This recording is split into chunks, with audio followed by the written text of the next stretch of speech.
Magandang umaga, Pilipinas. Narito magiging lagay at taya ng panahon ngayong Thursday, 21 May 2026.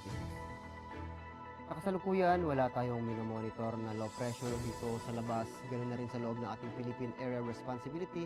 Samantala, stirless pa rin or mainit na hangin na nagmumula dagat Pasipiko ang nakakapekto sa malaking bahagi ng ating bansa, partikular na dito sa Luzon at Visayas. Samantala, localized thunderstorm naman ang nakakapekto sa bahaging Mindanao.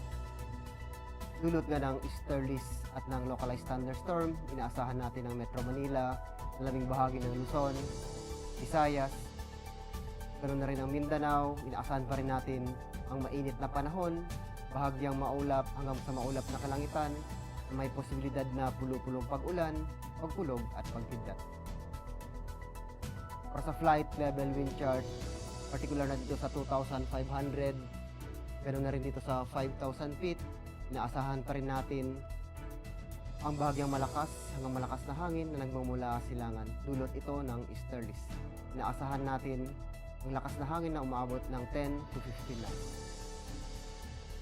Samantala dito sa 10,000 feet at 18,000 feet, particular na dito sa may extreme northern Luzon, inaasahan natin ang hangin ay nagmumula dito sa timog kanluran hanggang kanluran.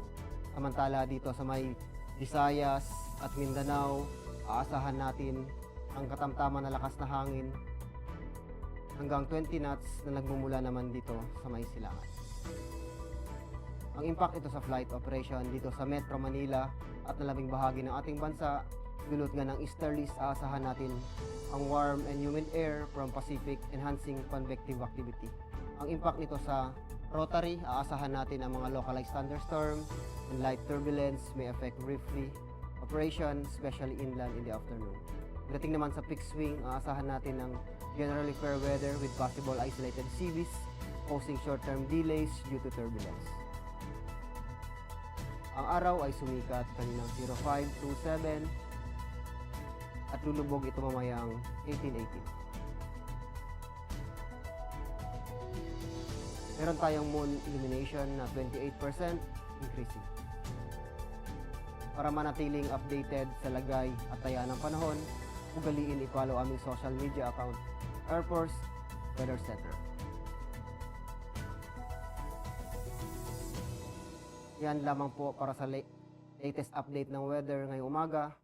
In behalf of our commanding officer, Colonel Alvin John Cugador, of GSC, ako po si Technical Sergeant Bautista, weather broadcaster ng Air Force Weather Center. Uli, magandang umaga, Pilipinas.